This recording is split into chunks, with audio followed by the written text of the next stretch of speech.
Quand il s'agit de, par exemple, quitter une coloc pour s'installer seul, j'y vais ou j'y vais pas. Quand il s'agit de se marier, tu te dis, bon d'accord, on est bien ensemble, mais bon, est-ce que ça suffit pour dire que on y va? Avoir un enfant aussi? J'y vais pas. Et en fait, il y a la parachute de Béchalar qui va venir pour répondre en fait à nos questions. La parachute de Béchalar, c'est notre histoire. C'est quand on sent que en fait on est bloqué, on est en train de faire du surplace et qu'en fait on est obligé de trouver une solution pour pouvoir avancer. La parachute de Béchalar, c'est quoi? En fait, eh bien, les Hébreux ont quitté l'Égypte. Et ils ont quitté l'Égypte, cela fait 6 jours. Et ils sont en fait face à la mer Rouge et la mer est déchaînée. Et en fait, qu'est-ce qui se passe? C'est que derrière eux, ils entendent... C'est quoi? C'est le bruit des chevaux de l'armée égyptienne qui vient pour en fait les reprendre et les réduire en esclavage en Égypte. Je te dis, mais l'Égypte c'est derrière nous! La sortie d'Égypte c'était la semaine dernière, on est sortis, non? Non. Qu'est-ce qui s'est passé? C'est que Pharaon s'est dit, attends. 6 jours après, il se réveille, il se dit, mince, j'ai laissé partir ma main-d'œuvre gratuite sur laquelle toute mon économie s'est fondée, je vais pas les laisser partir. Et donc, en fait, il va lancer des troupes au pied pour récupérer les biens Israël, pour de nouveau les asservir. Alors, qu'est-ce que ça représente, en fait, cette situation dans nos vies, en 2022? En fait, ça représente quand tu as l'impression d'être bloqué de toutes parts. Surtout que eux, les Juifs, non seulement ils avaient les Égyptiens derrière, ils avaient la mer déchaînée devant eux, et on dit à droite et à gauche, de part et d'autre, les montagnes rocheuses et les animaux sauvages, bloqués de toutes parts. Qu'est-ce que ça veut dire pour nous? Bien, en fait, les Égyptiens, c'est quoi? C'est leur passé. C'est quand mon passé me rattrape. C'est tous mes blocages, mes traumatismes, mes expériences passées où j'ai gardé un goût amer et en fait qui me bloque. Et c'est quoi la mer qui se présente à moi? Eh bien, c'est mon avenir, c'est mes croyances, c'est mon manque de motivation, c'est ce qui me bloque, c'est ce qui me démotive à avancer. En fait, tu te dis quoi? Tu te dis, j'ai envie d'avancer, mais il y a des choses qui me bloquent. C'est quoi, par exemple? Eh bien, je veux me remarier, mais je suis traumatisée par mon premier mariage, donc je ne sais pas comment ça va se passer. Ou bien, par exemple, je veux me mettre en couple, mais je suis traumatisée par mes relations passées et par toutes les cicatrices que ça m'a laissées. Et qu'est-ce que j'ai en face de moi? Eh bien, j'ai mes peurs. J'ai peur qu'avec ce garçon, ça se passe pas bien. J'ai peur qu'on me présente de nouveau un tocard. J'arrive à un rendez-vous, je me dis, c'est pas possible. Et je fais le rendez-vous, je suis hallucinée parce que j'entends tellement d'histoires comme ça. Et j'appelle la fille après, je lui dis, mais vraiment, vous avez voulu me présenter ce type? Et tu te dis, mais qu'est-ce qu'elle pense de moi en fait si elle comptait me présenter ça? Et donc en fait, je suis bloquée de toutes parts parce que je veux pas faire un remake de mes erreurs du passé. Et donc en fait, je suis bloquée entre mon passé, les Égyptiens, et mon futur, c'est la mer. Et donc en fait, on va voir que dans cette paracha, on va avoir toutes les clés pour pouvoir avancer. Vous allez voir, pas de n'importe quelle façon, parce qu'en fait, l'idée c'est pas d'avancer de façon inconsciente. L'idée c'est d'avancer de façon intelligente, sachant que de toute façon, tu n'auras jamais toutes les bouées de secours. Tu n'auras jamais toutes les certitudes. Mais tu dois de toute façon avancer. D'accord? Alors qu'est-ce qui se passe? Regardez, parce que on a un midrash qui nous parle de la situation. Regardez comment c'est écrit. Donc ils sont face à la mer, ils sont en panique totale. Aujourd'hui, on dirait les coachs, ils diraient alors, ils sont face à une situation de stress. Alors c'est quoi cette situation de stress? Écoutez bien, parce que tout est dans ce pasuk. Ils sont là et ils sont en panique. Et Moshe dit au peuple 4 phrases. Premièrement, n'ayez pas peur et voyez la délivrance que Dieu va vous montrer aujourd'hui. N'ayez pas peur. 1. 2. Si vous avez vu l'Égypte, vous ne la reverrez pas. Vous ne la reverrez plus jamais. 3. Dieu combattra pour vous. 4 et vous taisez-vous. Et suite du passouk, qu'est-ce qu'il dit? Il dit Vayomer Hashem el Moshe. Maintenant c'est Dieu qui parle. Il dit Matitzak Elai Daber el Bnei Israël Visaou.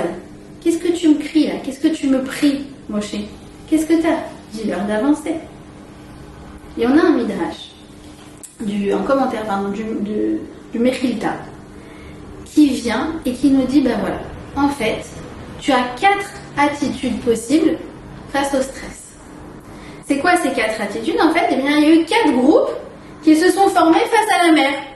Premier groupe, celui à qui Moshe a dit n'ayez pas peur, ils ont dit c'est pas Moshe, c'est mort, c'est foutu.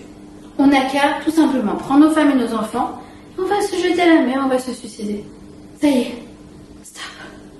Et là, Moshe a dit non, oh, n'ayez pas peur, vous allez voir une délivrance.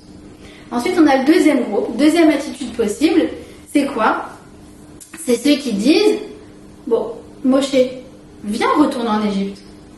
Écoute, c'est vrai que c'était galère, mais on connaît. Nos bourreaux, on les connaît. Nos heures de travail, c'est vrai que c'était 22 heures sur 24, mais au moins on connaît. C'est quoi? Viens retourner en Égypte. Troisième groupe, c'est quoi? C'est ceux qui disent on va faire la guerre. Non mais vous êtes conscients là? Vous êtes un groupe de femmes et des enfants avec aucune arme et tu comptes faire la guerre à l'armée la plus puissante du monde? Oh, t'as rien, t'as aucun élément pour faire la guerre. Donc qu'est-ce qu'il dit? Dieu combattra pour vous. Et quatrièmement, il y a un groupe qui dit quoi? Qui dit bah écoute, quand il n'y a rien à faire, on n'a qu'à prier. Et qu'est-ce que Moshe leur dit? Vous, taisez-vous. C'est pas le moment de prier. Et en fait, si vous regardez, vous allez voir qu'il y a une leçon de coaching hyper connue dans toutes les entreprises, machin, qui s'appelle les 4 attitudes face au stress. En fait, c'est exactement ça. Alors eux, apparemment, ça vient de psychologues qui ont observé des animaux, mais nous, ça fait 2000 ans qu'on l'a, même 3500 ans. C'est quoi? C'est freeze, flight et fight. Et on peut lui rajouter praise, on va expliquer. C'est les 4 mauvaises attitudes face au stress. Et on va expliquer, à chacun, en fait, correspond un des groupes de la paracha. Alors, le premier groupe, c'est quoi? C'est ceux qui désespèrent.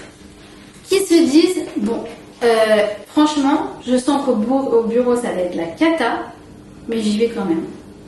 Bah, en fait, c'est très simple. Quand tu ne te donnes aucune chance de réussir, c'est impossible de réussir. Et donc en fait, quand tu visualises ta noyade, tu crées ta noyade. Vous êtes bien d'accord? Et donc en fait, eux, c'est ceux qui d'avance se pensent perdants. Et donc, ceux qui disent, tu sais quoi, tellement mort que du coup, non, je ne vais pas m'investir dans ce couple, je ne vais pas m'investir dans ce garçon, parce que je sens que, voilà, encore une fois, ça va pas marcher. Cet enfant, écoute, franchement, j'y crois pas. Mais si tu crois pas, toi la mère, qui va croire en lui? Et donc en fait, tu jettes l'éponge et tu crois tellement pas, et on va affiner après, on va encore plus affiner cette mentalité, mais tu crois tellement pas que du coup, en fait, tu ne mets aucune chance de ton côté pour y arriver et tu es en train toi-même, de façon inconsciente, de créer ta propre défaite. Premier groupe. Alors dans le modèle, c'est quoi? C'est freeze. D'accord? Ouais, c'est freeze. Ensuite, le deuxième groupe, c'est quoi? En fait, c'est ceux qui disent bon, en fait, c'était mieux avant. C'est-à-dire quoi? C'est-à-dire que tu as fait tout pour changer de job. Donc, tu passais du job A au job B. Et en fait, tu viens d'arriver dans le job B et tu dis le café était meilleur dans l'autre bureau quand même. Ah ouais, ma collègue avec qui je me tapais des barres de rire à la pause déjeuner, bah tu vois, je l'ai plus. Mais t'as 1000 avantages en plus que tu as et ton job, tu ne pouvais plus te le voir. Donc, pourquoi tu oses ça se passer? C'est ceux qui sont en perpétuelle comparaison. Et dans les relations amoureuses, bah, c'est celle qui va comparer avec ses ex. Et tu dis, mais c'est pas vrai, tu idéalises ton ex. Mais en fait, tu sais très bien que tu n'aimais pas ça chez lui, et ça chez lui, et ça chez lui. Alors pourquoi tu visualises pas ce qu'il y a de positif dans ce nouveau garçon? Pourquoi tu lui donnes pas une deuxième chance? C'est ceux qui sont continuellement continuellement dans le ressasser et d'en comparer. Si j'avais su, si j'avais pu, si j'avais eu. Tu pouvais pas, tu savais pas et t'avais pas. Comme une fille qui m'a dit je me mords les doigts de ne pas avoir investi dans les cryptos. Et je lui ai dit mais t'avais de l'argent à investir? Non. Donc en fait, pourquoi tu regrettes? Donc à force de regret, tu peux pas t'investir dans ce qui se présente à toi. Et dans les enfants, en fait, tu les compares. Tu te dis, mais pourquoi mes enfants ne sont pas comme les blonds de Gad Elmaleh? Pourquoi ils sont pas comme ceux de ma copine? Et pourquoi tu sais pas comment ils sont ceux de ta copine. Toi, tu les vois au kidouche à Shabbat, une demi-heure, donc t'as l'impression qu'ils sont très sages. Mais tu sais pas qu'en fait, ils font la guerre à leur mère, encore plus que toi, ils te font la guerre, les tiens. Mais t'es là, t'es dans une sorte d'idéalisme, t'as l'impression que c'est toujours mieux ailleurs. D'accord? Donc ça, c'est la deuxième réaction. Et c'est la réaction de quoi? De flight. D'accord? Flight, c'est je me mets ailleurs. On vient de commencer. J'étais très en retard. Troisièmement, on a la réaction de quoi? Elle est très sage. Hein. Si ma fille pouvait être aussi sage qu'elle. Troisième réaction, c'est ceux qui disent on va faire la guerre. On va se confronter à la réalité. Alors, c'est ceux qui en fait cherchent à tout gérer et qui ne lâchent rien. D'accord? Dans le couple, elle a toujours quelque chose à redire. Elle a toujours des trucs. Bon, écoute, il faut qu'on parle de ce qui s'est passé ce matin.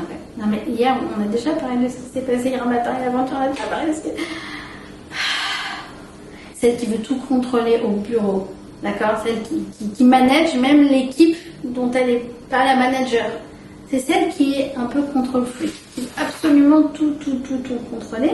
Et dès qu'il y a un problème, elle veut le régler. Et c'est celle qui va faire des reproches à ses amis sans cesse. Et en fait, tu lui dis, à force de vouloir tout contrôler, en fait, tu perds le contrôle. Et puis le quatrième, je crois que c'est mon préféré. C'est quoi? C'est le groupe de ceux qui prient. Et Moshe leur a dit, taisez-vous. Alors, j'aimerais expliquer un peu plus ce point. Le Targum Yonatan Ben Uziel, il vient et nous dit, c'est pas que ils ne devaient pas prier. Évidemment qu'ils étaient face à une situation extricable, et c'est évident qu'ils ont prié. Qu'est-ce qu'il leur dit? Pourquoi il leur dit taisez-vous? Parce qu'il y a un moment où c'est plus le moment de prier. C'est plus le moment d'en se remettre à Dieu. Dieu, Hachem Yazor. Tu dis quoi? Tu t'es organisé pour ta parnassa? Hachem Yazor. Dis-moi, Dieu, il veut que tu prennes tes responsabilités, oui. Ton couple. Je vous ai déjà raconté cette scène mémorable de cette fille qui m'appelle, qui me dit ouais, et j'ai parlé comme ça à mon mari, les trucs, il m'a répondu comme ça, patati, patata, tout. Et là, je lui dis, mais, et elle me fait, et je l'entends comme ça, et je lui dis, mais qu'est-ce que tu fais? Elle me fait, je fais mes chalotes. Je dis, mais pourquoi tu fais tes chalotes? Pour mon shalom bayit. C'est une blague. C'est-à-dire que tu appréhendes tout genre en gros, c'est Hachem qui va faire le boulot à ma place. Il n'y a pas. Ça n'existe pas. Il y a un moment pour prier et il y a un moment pour avancer. C'est comme ça qu'Akadosh Baruch Hu a créé le monde. Et c'est ce que je dis toujours à mes calottes. Vous savez, il y a un grand principe qui dit que quand on arrive sous la choupa, alors dès que tu as fait Ariat Mekudeshet donc tu es avec la bague, qu'est-ce que ça veut dire? Ça veut dire que ceux qui se trouvent actuellement sous la choupa étaient prédestinés depuis la nuit des temps. Et là, tu as toujours genre là, je dis, oh, c'est trop beau. Et là, je fais, c'est beau, mais c'est dangereux. Pourquoi? Parce que quand bien même Akadosh Baruch Hu, il a intervenu dans la prédestination du couple, c'est à toi de prendre ton couple en main. C'est à toi de le prendre en charge. Et tu as toute la possibilité d'envoyer ton couple en l'air. C'est entre tes mains, ma chérie. D'accord? Donc, il y a un moment où, hush cut, c'est plus le moment de prier, c'est le moment d'agir. D'accord? Et c'est ça, en fait, tu viens leur dire. Et ça, vous savez, parfois, la prière, c'est un prétexte pour se laisser aller dans un immobilisme. Où, en fait, en gros, tu n'avances pas dans tes études, tu ne révises pas tes examens. Voilà, Hachem Yazor. Non. Dans ton couple, la fille, elle va avancer. Ouais, si Dieu veut, Dieu il veut, oui, Dieu il veut. Mais quoi, tu crois que toute la vie vous allez regarder des séries sur Netflix et vous faire des restos sans avancer et sans t'engager sous la coupe à la rendre heureuse et sans fonder une famille? Ah, si Dieu veut. Dieu il veut. Et toi tu veux? D'accord? Donc il y a un moment de prier, il y a un moment pour agir. Alors, ce qu'il explique le Rabbi Lubavitch, c'est que c'est pas en soi 4 mauvaises attitudes. Mais ce qui est mauvais, c'est de prendre une attitude et de dire que c'est ça qu'il faut faire dans toutes les situations de la vie. Ah, dans la vie, ma fille, il faut toujours comparer. Non, il y a un moment où tu compares, il y a un moment où ça suffit. Ah, dans la vie, il faut laisser tomber quand ça marche pas. Non, il y a des moments où il faut se confronter à la réalité. Ah, dans la vie, ma fille, il faut prier. Oui, il faut prier, mais parfois, il faut agir. Ça veut dire qu'en fait, il faut se méfier des gens qui disent il faut toujours. Écoutez bien. Il faut toujours se méfier des gens qui commencent par leur phrase par il faut toujours. Il y en a qui me comprennent. Je vous laisse réfléchir. Il n'y a pas il faut toujours. Il y a un moment pour prier, il y a un moment pour agir, il y a un moment pour attendre, il y a un moment pour prendre son temps, il y a un moment pour comparer, il y a un moment pour dire je jette le plonge et je retourne en arrière. Il y a des moments pour ça. Mais en fait, la bonne attitude, ça va être toujours, on va dire, un mix, mais ce qui va te permettre, au final, au bout du compte, de pouvoir avancer. Le surplace, c'est très mauvais. C'est ce que nous dit cette paracha. Le surplace, c'est très mauvais. C'est encore pire que la noyade. D'accord? Alors, on va essayer d'expliquer. D'accord, ok. Alors, la paracha nous dit d'avancer, mais concrètement, comment j'avance? Alors, vous savez comment la mer, elle s'est ouverte? Nous, on a toujours l'impression que là, ils étaient là, devant les flots, la mer déchaînée, en panique, et là, tout d'un coup, paf, ça s'est ouvert. Il a fallu que l'un d'entre eux, qui s'appelle comment? Narshon ben Aminadab, ou il s'appelle Chava? Narshon ben Aminadab, tu as appris dans ton à l'école. Qu'est-ce qui s'est passé? À un moment, il s'est dit, il faut avancer, il faut avancer. Et il avance, et il n'y a rien qui se passe. C'est très important de se souvenir de ça. Il n'y a rien qui se passe. Et il avance, et il avance, et l'eau, elle monte, elle monte, elle monte, elle monte, elle monte, elle monte. Il n'y a toujours rien qui se passe. Et c'est que, écoutez bien, quand l'eau arrive au niveau des narines, qu'à ce moment-là, paf, le miracle se fait, et que la mer va s'ouvrir, non pas en 2, mais en 12. Et c'est très important. C'est quoi 12? Eh bien, c'est un passage par tribu. Chacun est spécial, chaque tribu elle est spéciale, elle représente quelque chose de spécifique dans le peuple juif. Et chacun s'est dit, waouh, Bishvili, pour moi, la mer s'est ouverte. Maintenant, j'aimerais qu'on comprenne quelque chose ensemble qui est fondamental, les filles, fondamental. J'aimerais vous poser la question. Quelle est la différence entre les suicidaires, ceux qui ont dit on se jette à l'eau, on va se noyer, et Narshon ben Aminadab? C'est quoi la différence? Eh bien, c'est très simple. C'est qu'il y en a un qui se jetait pour se noyer et un qui se jetait pour la traverser. Et donc c'est pour ça que la différence, elle est très très très subtile, parce qu'en fait elle est au niveau du mental. Et donc en fait elle est invisible à l'œil nu. Ça veut dire que, entre guillemets, on aurait vu la même scène, un premier groupe et qui se serait avancé, la mer ne se serait pas ouverte et ils se seraient noyés. Et ils auraient dit quoi? Tu vois, je t'avais dit, je vais me noyer, et ben tu vois, je me suis noyée.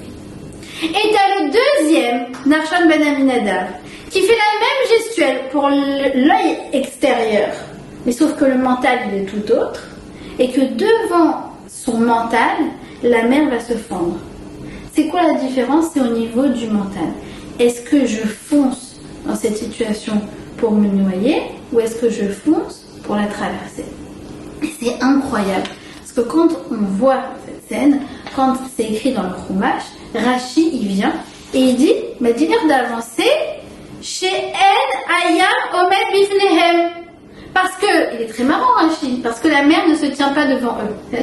Mais si elle est devant eux. En fait, Rachid nous invite de façon très subtile à nous dire que le problème il est plus souvent dans nos têtes. Le problème c'est pas qu'on va à la noyade, mais c'est qu'en fait on visualise la noyade. Et donc en fait on préférait faire du surplace plutôt que d'être forcé de se noyer. Et donc en fait c'est ça qu'il faut comprendre. C'est que il y a des gens qui vont faire une action, mais pour au final dire bah tu vois, je t'avais dit, j'ai essayé pourtant, mais ça n'a pas marché. Mais t'as essayé de quoi? Vous avez été 2 fois chez la thérapeute. T'es arrivé en retard et t'as pas écouté ce qu'elle a dit. Et après tu te dis, voilà, on a essayé, on n'a pas. Mais t'as essayé, mais en fait, t'as essayé juste pour pouvoir te justifier que en fait, soi-disant, tu t'es battu pour ton couple et en fait, tu vois, le divorce était inéluctable. Mais t'as pas vraiment été en thérapie. Et t'as l'autre groupe. C'est quoi? C'est ceux qui disent, allez, maintenant on va chez la thérapeute. Allez, on va jusqu'au bout. On va tout faire pour sauver notre couple. Et donc il y en a un qui prépare sa noyade. C'est là j'ai une histoire comme ça d'une fille qui divorce. Et quand j'en ai parlé avec mon mari, il me dit de toute façon, je te rassure, elle n'était pas mariée. Alors j'ai dit comment ça, elle n'était pas mariée? Il me dit en fait, elle m'avait demandé de la marier et elle m'a demandé donc de faire l'officier, on va dire. Mais en parallèle, qu'est-ce qu'il y avait? C'est qu'elle avait préparé un espèce de contrat de mariage où en fait, en gros, elle pouvait sortir de son mariage comme elle voulait, avec plein de conditions et plein de trucs. Et donc, quand j'ai vu ça, je lui ai dit, excusez-moi, mais ça contredit la Ketouba. Donc, vous n'êtes pas en train de vous marier. Elle n'a rien voulu savoir et donc, du coup, je ne l'ai pas mariée. Mais ça veut dire qu'avant même de se marier, elle a préparé son divorce. Vous voyez ce que je veux dire? Donc, t'es là et en fait, tu dis, bah oui, à la fin, je me suis noyée, mais parce que toi-même, tu as été pour t'y noyer. Donc, et c'est vrai dans tout. Des fois, tu cherches un job et t'es pas du tout motivé. Alors, tu dis à ta copine, écoute, j'ai envoyé 3 CV sur LinkedIn, j'ai rien eu. Bon, voilà, quoi, c'est tout. Ouais. Mais tu sais très bien que ça marche pas comme ça. Faut envoyer vraiment le paquet, il faut se bouger, il faut être dans les trucs de networking. Et après, c'est pas gagné. T'as un round, 2 rounds, 3 rounds.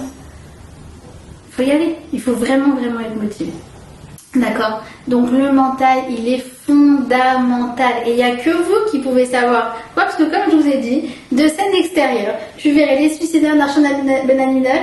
C'est marrant, lui il a été, il s'est noyé, et lui il a réussi. Non. Chacun il savait qu'est-ce qu'il avait dans sa tête. Donc ça, c'est très important. Surtout que quoi? Que nos Kharamim viennent dans le traité Sota. Et ils nous disent, tu veux que je te dise à quoi ça ressemble l'ouverture de la mer Rouge? Bah oui, bien sûr, dites-moi. Et alors là, ils te disent une phrase, c'est 3 coups de poing dans le ventre. Ok? Vous devez peut-être la connaître. Caché Zivougan chez la Dan Kekiryat Yamsouf, c'est aussi difficile de trouver son Zivoug et de rester marié avec que l'ouverture de la mer Rouge. Caché par Nasato chez la Dan Kekiryat Yamsouf, c'est dur d'avoir un gagne-pain qui soit stable aussi dur que l'ouverture de la mer Rouge. Et troisièmement, caché Nekavar chez la dame, Kekirat Yamsouf, la santé est aussi challenging, aussi difficile que l'ouverture de la mer Rouge. Et là, tu fais, ok. C'est marrant parce que c'est justement les 3 domaines dans lesquels je galère. Et les 3 domaines qui ont été frappés de plein fouet par le corona. Vous êtes d'accord? On commence par quoi? La santé? La santé n'a jamais été aussi débile qu'en ce moment. C'est pas possible, une fois il est dangereux, une fois il est pas dangereux, une fois le truc. Et en fait, le ministère d'Abriout, le ministère de la Santé, il est en train de se tourner en ridicule, les pauvres, parce qu'en fait, ils changent de truc tous les jours. Ils passent du coq à l'âne, parce qu'eux-mêmes, c'est pas qu'ils sont pas de bonne volonté, les pauvres, c'est qu'ils sont complètement perdus face à des situations.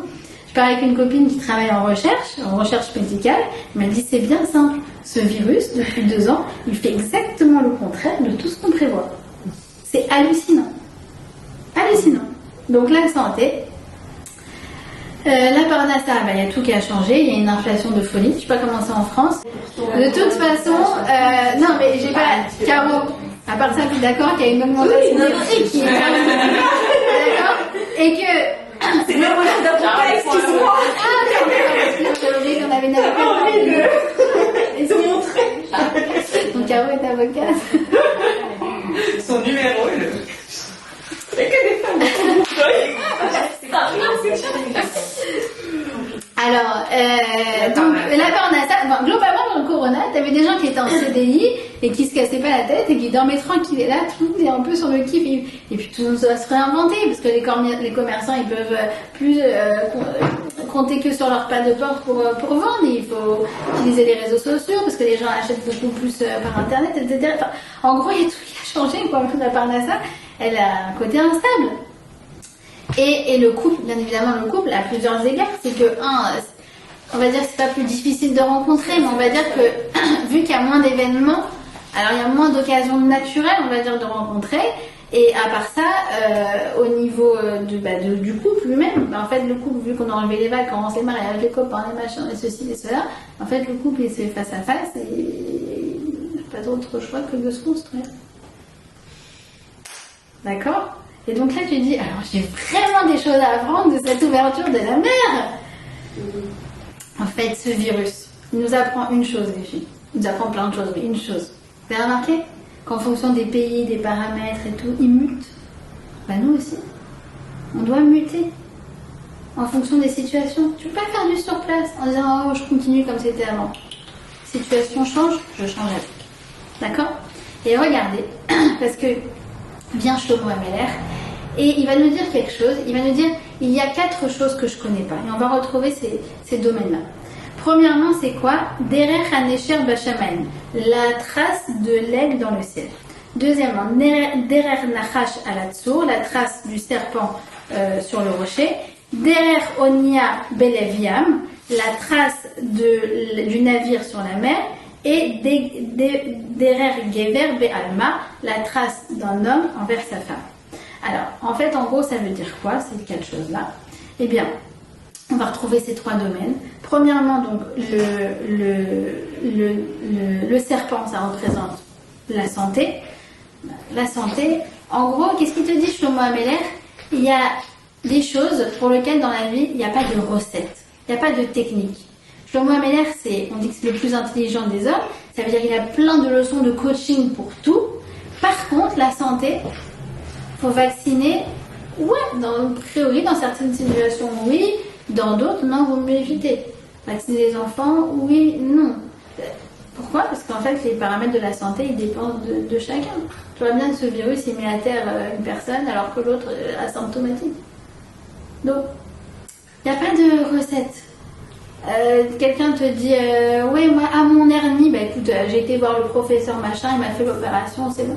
Oui, mais moi j'ai entendu que Naïne elle a fait la même opération et elle est encore plus bloquée qu'avant. Il n'y a pas de recette. Il y a 2 semaines j'ai parlé de l'hypnose, j'ai eu plein de messages. Alors qui est cette docteur qui fait des miracles sur l'hypnose? Mais je sais pas, moi ça m'est arrivé dans un cas, mais c'est ce que je disais par téléphone. Je sais pas si toi forcément ça va t'aider. D'accord ? Premier domaine. Deuxième domaine, c'est quoi ? Eh bien, c'est la trace du navire. Vous l'avez deviné, c'est la Parnassa. Il n'y a pas de recette. Est-ce que si je fais ces études-là, est-ce que je fais avocate ? Est-ce que forcément je vais avoir une Parnassa de folie ? Bah, ça dépend. Parce que des fois, tu as envie de travailler en cabinet, des fois non, des fois... C'est compliqué. Lui, il a investi dans l'immobilier, il a fait fortune, et l'autre, ça a beaucoup moins marché. Troisièmement, c'est quoi ? Derrière Gever et Be'alma, donc en fait, c'est le couple, en fait, l'homme vis-à-vis d'une femme. Ça, c'est pareil, j'ai pas de recette en amour. Quelqu'un va te dire, ah, c'est marrant, moi, avec lui, ce garçon, j'ai vraiment insisté et ça a marché, et l'autre, elle te dit, bah non, moi, quand j'ai insisté, il m'a trouvé intrusif. J'ai pas de recette. Vous savez, des fois, il y a des filles qui me demandent si il faut répondre au tac au message, parce que si tu réponds trop vite, ça fait la fille qui est trop intéressée, et si tu réponds trop après, ça fait la fille qui est trop busy. Et alors j'ai très honte parce que j'ai l'impression d'appartenir à la préhistoire quand je fais ça. Mais moi, j'avais pas de smartphone, les smartphones n'existaient pas quand je me suis mariée. Et donc du coup, je sais pas répondre à cette question. Est-ce qu'il faut répondre rapidement, pas rapidement, au début oui, au début non? Alors il y a aussi qu'il y a toutes sortes de techniques, mais je suis persuadée que dans le fond, il n'y a pas de technique. C'est ça qui te dit Shlomo Ameler. Elle, pour elle, ça a marché, mais ça ne peut pas dire que pour toi, ça va marcher. D'accord. Et quatrièmement, c'est quoi? Eh bien, c'est Derer Necher à la Shamaim, Bashamaim. Et ça, c'est quelque chose qu'on n'a pas cité tout à l'heure dans le traité Sota, mais moi, je l'interprète comme ça. C'est quoi? C'est l'ascension spirituelle. Et ça, pour moi, c'est le quatrième domaine qui nous prend la tête. C'est l'éducation des enfants. Alors, il n'y a pas de recette. Il n'y a pas de recette.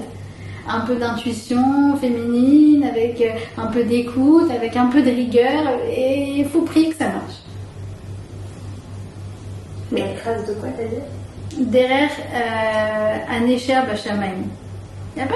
On t'appelle, on te dit, tu l'as mis dans quelle école ton fils? Écoute, moi je l'ai mis là-bas, je sais que ça lui correspond, mais je sais pas si ça va correspondre, tiens, j'en sais rien. Donc va visiter, va voir, sans, c'est ce que je dis aux filles, elle me dit, ah les filles elles m'ont dit que cette école elle était super. Vas-y, mais fais-toi ta propre opinion, vois comment tu sens, amène ton enfant et vois comment il se sent là-bas. C'est hyper important. Il n'y a pas de recette magique, il n'y a pas d'école magique, il n'y a pas la parnassa magique, il n'y a pas la technique magique, il n'y a pas. D'accord? Donc c'est ça ce qui te dit le roi Shlomo. Et Narshon Ben Aminadab il te dit quoi? Il dit regarde, j'ai le sentiment de me noyer, mais je ne vais pas attendre des recettes pour que ça me sauve. Je ne vais pas attendre des recettes. Il faut que j'avance, même s'il y a des moments où je vais avoir un sentiment de noyade. D'accord? Donc au début du cours, on posait la question, c'est quoi le titre du cours? Se jeter à l'eau, est-ce inconscient ou courageux? En fait, c'est ni inconscient ni courageux, c'est ce qu'il faut faire. C'est comme un besoin nécessaire. C'est comme si tu dis manger c'est glouton ou gourmet. Manger c'est nécessaire. Dormir c'est paresseux ou léthargique. Dormir c'est nécessaire. Boire c'est nécessaire. Avancer c'est nécessaire. D'accord? Et donc c'est ça en fait. C'est que je peux pas copier sur ma copine. Et il faut une dose de tout. Et moi, ma dose, à ce moment-là, dans cette situation, ça va être 90% de prière et 10% d'action. Mais elle, je sais que c'est pas ça qui a marché. Mais c'est très rassurant. Parce qu'en fait, ça permet de se recentrer sur soi-même. En se disant, chacune a son histoire. Comme je vous ai dit, chacun, quand la mère, elle s'est ouverte, avait le sentiment que la mère s'est ouverte pour lui. Qu'est-ce que ça veut dire? Ça veut dire que chacun a son derrière. Et à chaque fois, ça va être une nouvelle occasion de se connaître soi-même, de gagner en maturité et de renouer son dialogue avec Akadosh Baruch Hu. Mais c'est ta propre recette que tu vas faire au final. D'accord? Alors, qu'est-ce qui va se passer? Eh bien, quand ils vont arriver dans la mer, ils vont chanter. Quand ils vont être dans la mer, ils vont traverser à pied sec. Ils vont traverser la mer à pied sec et ils vont chanter la Shira. Ah, c'est Shira. On la chante tous les Shabbats, même tous les jours. Vous savez tout le temps. C'est quoi cette Shira? Qu'est-ce que ça vient représenter dans nos vies? Il faut se mettre à leur place 2 minutes. Certes, ils ont vu un miracle incroyable. Certes, ils ont vu leur passé anéanti. C'est ça, on a dit. Donc, les Égyptiens qui étaient à leur trousse, ils ont continué à avancer, eux, dans la mer. Et en fait, la mer s'est refermée sur eux. D'accord? Donc, ils ont vu que leur passé, eh bien, était anéanti. Mais dans le fond, mettons-nous 2 secondes à leur place. Ils vont où? Ils vont où, en fait? A priori, ils ne savent pas où ils vont. Et d'ailleurs, ils vont dans le désert. Et ça fait 6 jours qu'ils ont quitté l'Égypte. Vous savez qu'ils sont partis à la hâte. Et ils ont, imaginez-vous, ils ont fait, imaginez-vous, leur valise, quoi. Qu'est-ce que je mets? Attends, je mets quelle jupe, quel truc? Attends, mais ce haut, je l'adore. Ah, la panique pour faire les valises. T'imagines, Roxane? Les valises pour, en plus, ils ont accouché par 6 enfants, 18 enfants. Allez hop, 1 heure pour faire des valises. Et elles ont cuit leur pain à la hâte. 18 minutes dans le four, pas plus, pas 1 seconde de plus. Donc ils avaient dans leur sac quelques matzot. Mais pour combien de temps? Ils n'avaient plus à manger à ce moment-là. C'est très important de le dire. Ils n'avaient ni à manger ni à boire. Ils avaient fini toutes leurs provisions. Ils vont où?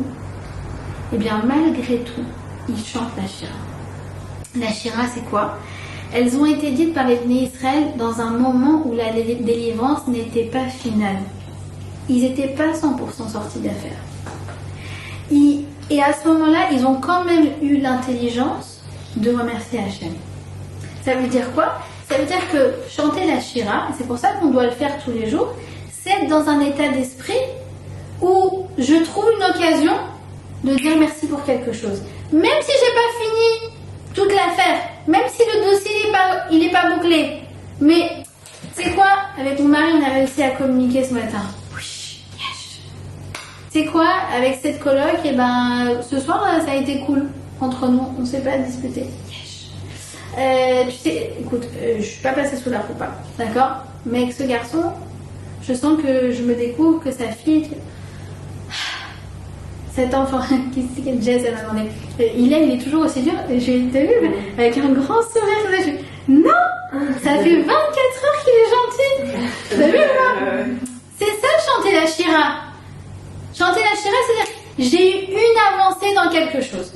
Et il faut essayer tous les jours de trouver un domaine dans lequel j'ai avancé ne serait-ce qu'un petit peu. Parce qu'en fait, si t'es dans le tout ou rien, si t'attends le bonheur pour être heureuse, en fait, tu seras jamais heureuse parce que peut-être que ce que t'attends, il va pas venir tout de suite. Donc si tu te dis, bon ça, je suis sous la roupa ou soit ça me saoule, en fait, tu vas être dans la frustration totale, même jusqu'à ce moment-là. Or, quand tu apprends à apprécier les moments les uns après les autres, comme vous savez que la vie est une succession de réussites, d'échecs, de challenges, etc. C'est pas qu'une fois que tu es passé sur la roupa que tu vas être heureux jusqu'à 120 ans. Enfin, on se le souhaite. Mais forcément qu'il y aura des challenges. Donc, c'est un exercice de la vie d'apprendre à apprécier les petites choses, même si elles sont encore incomplètes. Parce que tout est en tas à lire. D'accord? Tout est un processus. Donc ça c'est fondamental. D'ailleurs pourquoi ils ont chanté la Shira, c'est important de le savoir. C'était quoi le grand chidouche, le grand renouveau du chant. Ils auraient pu dire ah merci Hachem, super. Non, ils ont chanté.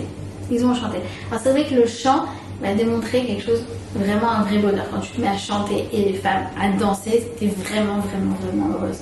Mais regardez, c'est quoi une chanson? Une mélodie, c'est une succession de notes. Le do, le mi, le fa, le sol, etc. Chaque note en elle-même, elle fait rien. Si t'écoutes un do, t'es pas là genre un do, trop beau. Non. Mais c'est l'harmonie que ça crée. Donc quand tu chantes la Shira, c'est ça que ça veut dire. Cet événement, je sais pas vraiment comment le resituer, mais je sais qu'il fait partie de quelque chose d'harmonieux dans ma vie. C'est ça chanter le chant de la Shira. D'accord? Et après, quelque chose de fondamental aussi, vous allez voir, c'est un cours de coaching, mais je vous ai dit, si on avait déposé un copyright sur la Torah, on serait multimilliardaire. Alors, on continue. Qu'est-ce qu'ils vont faire? Ils vont arriver, comme je vous ai dit, ils n'ont pas à manger et ils n'ont pas à boire. Alors, il va se passer deux choses. Premièrement, eh bien, ils vont voir une source d'eau. Ils vont être trop contents, ils vont foncer vers la source. Et là, ils vont pour boire. Et quelle horreur, Burke! L'eau est amère. Là, tu as envie de dire, Hachem, franchement, si tu voulais envoyer de l'eau, n'envoie rien à la limite, n'envoie pas de l'eau amère alors qu'ils ont soif. Alors, qu'est-ce qui va se passer? Dieu va dire à Moshe, jette ton bâton. Et à ce moment-là, miracle! L'eau est devenue douce. Qu'est-ce que c'est que cette histoire? Eh bien, en fait, le Midrash nous dit que quand Moshe était au bord de cette source et qu'il a jeté son bâton, eh bien, en fait, il leur a donné des nouvelles halachot. Il leur a donné des nouvelles règles du judaïsme. Encore quelque chose de nouveau. Je vous ai pas dit, mais il faut faire ça. La cache-route, il ne faut pas mélanger le lait et la viande. Pour Shabbat, il ne faut pas faire de feu dans vos maisons, etc., etc. Il a introduit, d'ailleurs, c'est pas exactement ça, il a introduit les 7 lois noachides et encore 3 autres. Ok. Qu'est-ce que ça vient représenter?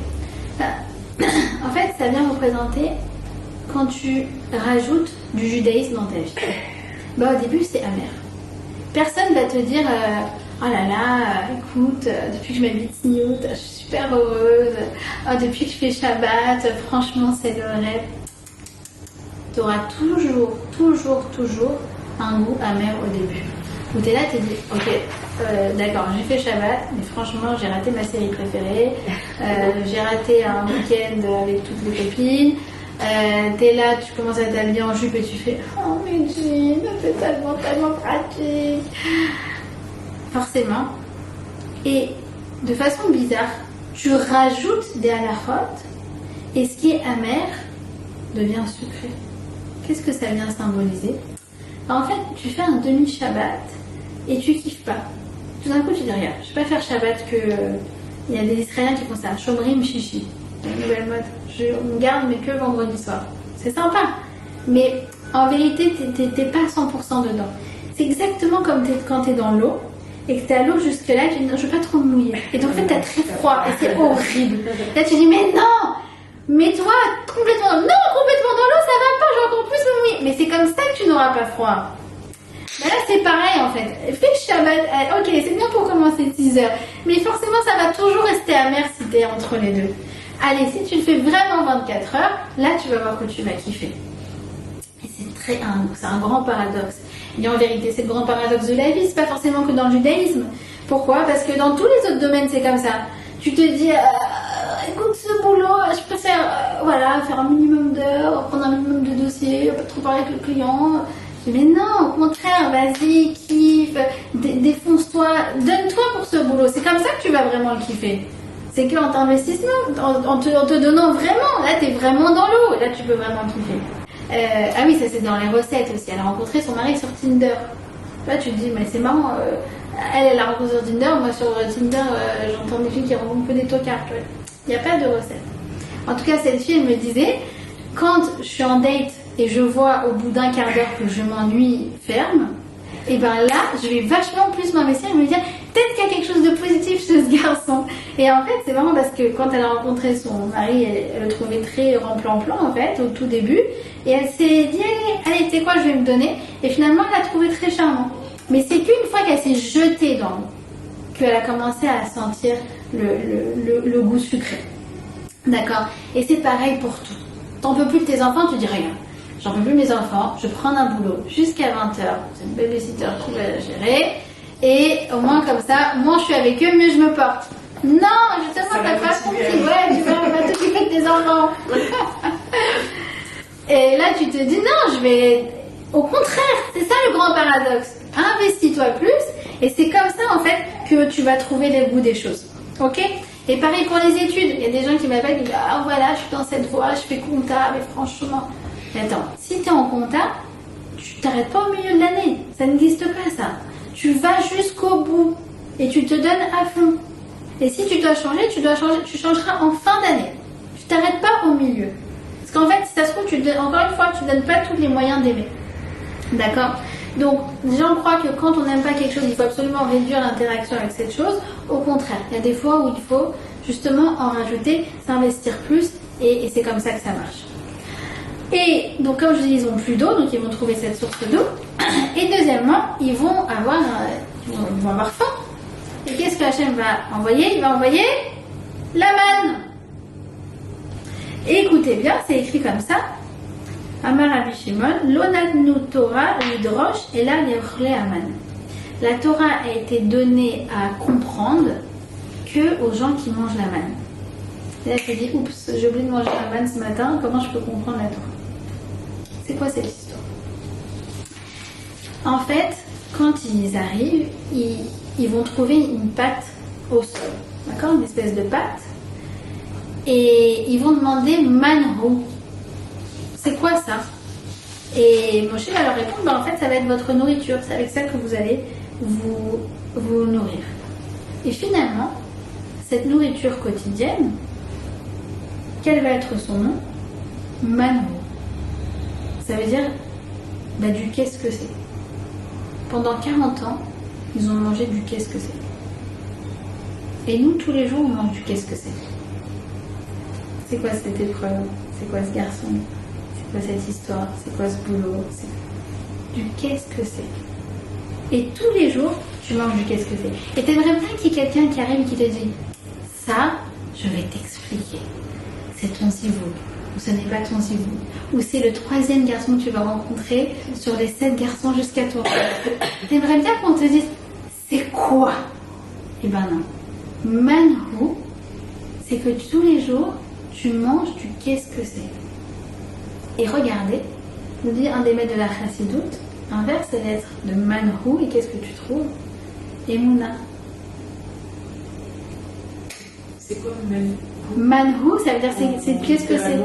Qu'est-ce que c'est? Ils ont mangé, mais qu'est-ce que c'est? Et Emouna, en vérité, c'est quoi? C'est justement de faire tous les jours du Manhu. Qu'est-ce que c'est? D'accepter de ne pas vivre avec des certitudes.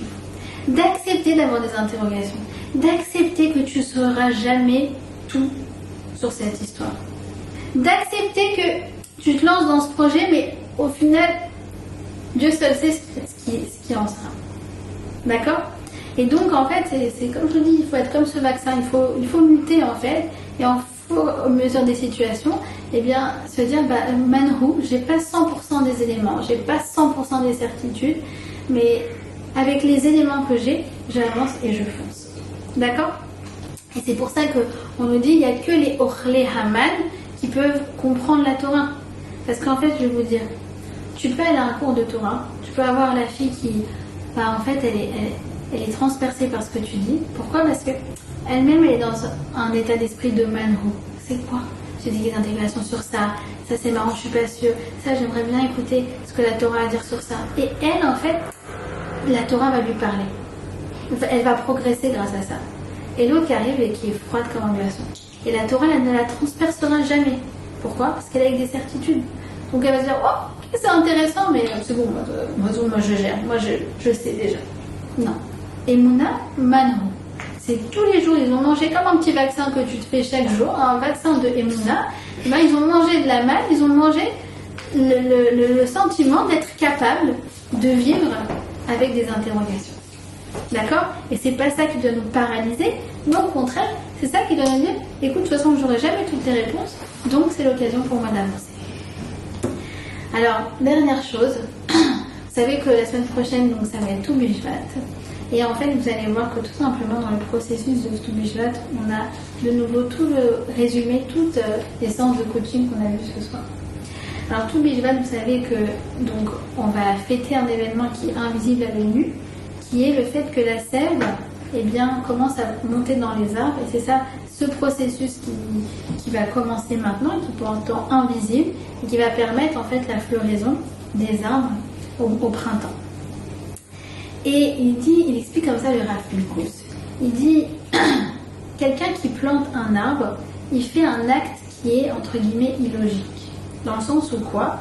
Où une graine, eh bien, je peux décider de la manger plutôt que de la planter. Vous savez, c'est comme les Israéliens qui mangent leur garinim, les glibettes, d'accord? Et en fait, ils en mettent plein partout. Alors, en fait, quand tu fais ça, qu'est-ce que tu fais? Tu consommes immédiatement du capital. Quelqu'un qui plante un arbre, c'est quelqu'un qui croit en l'avenir, qui croit tellement en l'avenir qu'il est capable de renoncer à la consommation immédiate, renoncer à ce qu'il a pour pouvoir investir dans le futur. Alors ça, c'est la première leçon. C'est que, première chose pour pouvoir faire pousser quelque chose dans ma vie, c'est d'être capable de renoncer. Renoncer à mes certitudes, renoncer à ce que j'ai vu dans les films, renoncer à ce que j'ai vu entre ma copine et son boulot, renoncer à ce que j'ai vu comme couple chez mes parents, renoncer en fait à toutes ces normes et toutes ces certitudes pour pouvoir vivre ta propre histoire, premièrement. Deuxièmement, arroser, il faut forcément que j'arrose. Et ça, c'est de ne pas être dans l'attente de ce que on va dire la plante doit t'apporter. Entre guillemets, ne te pose pas la question de ce que tu attends de la vie, mais ce que la vie elle attend de toi. Ne te pose pas la question de ce que tu attends de ce job, mais tiens, qu'est-ce que ce job il attend de toi. Ne te pose pas la question de ce que tu attends de ton couple, mais ce que ton couple il attend de toi. Comment je peux m'investir plus alors que pour l'instant, je ne vois pas de résultat immédiat à mon investissement. C'est ça qui est très important. Troisièmement, quand ta plante elle pousse pas, il faut l'arroser encore plus. Il y a des gens qui s'arrêtent de arroser parce qu'ils sont toujours en train de se demander si c'est la bonne graine. Non, tu vois que là c'est mitigé, investis-toi plus. Il y a un garçon qui a appelé mon mari cette semaine Et il a dit, voilà, ça fait des années que je vis avec ma femme et tout, mais je ne l'aime pas. Et moi, et mon mari, je n'ai pas du tout laissé démonter. Il a dit, ah bon? Écoute, je vais lui donner un conseil, c'est très simple. Eh bien, investis-toi plus, aide-la plus. Elle a besoin de toi à la maison, vas-y, investis-toi plus. Elle a besoin de toi avec les enfants, elle a besoin de toi pour être coachée, elle a besoin de toi pour un dossier au boulot. Tout ce que tu peux trouver comme occasion de l'aider, vas-y, investis-toi et tu vas voir que tu vas toi-même créer ton amour. Pourquoi? Parce que c'est pas parce qu'on aime qu'on donne, comme dirait le dessert, c'est parce qu'on donne qu'on aime. C'est parce que je me suis investie. Pourquoi nos enfants, on les adore? Pourquoi nos enfants, ça c'est les rois du monde? Tu vois les autres à côté, ils sont tellement pâles à côté des tiens qui sont les champions, les rockstars. Non? T'es pas d'accord? Oui, Rama, t'es d'accord? Elle va aller se coucher, ça y est. Et pourquoi? Parce que tu donnes ta vie pour eux. Parce que tu te lèves le matin pour eux. Tu donnes ta vie. Et t'es pas en train de te demander si c'est la bonne graine. T'es d'accord? De tes enfants. Tu dis, bah, c'est pas les enfants de la voisine, c'est mes enfants. Donc forcément, c'est en donnant et c'est en investissant justement dans les moments de crise. Justement dans les moments où là tu vois que ça pousse pas, alors investis-toi plus. Et il faut l'arroser, il faut lui parler aussi à la plante. C'est très important, l'encourager. C'est ça que ça représente dans le chino, dans l'éducation. Le fait d'arroser, c'est le fait d'encourager. C'est ça qui permet aux enfants de pousser encore mieux.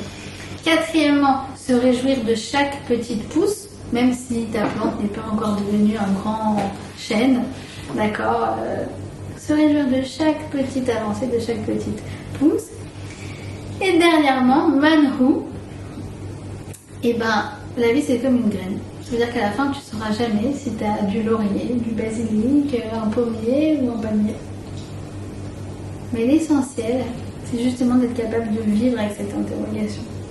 Et d'avoir la force d'arroser, encore arroser, et la force de se jeter à l'eau, mais d'avoir le sentiment, eh bien, que si Dieu veut, la mer va s'ouvrir pour nous. Voilà.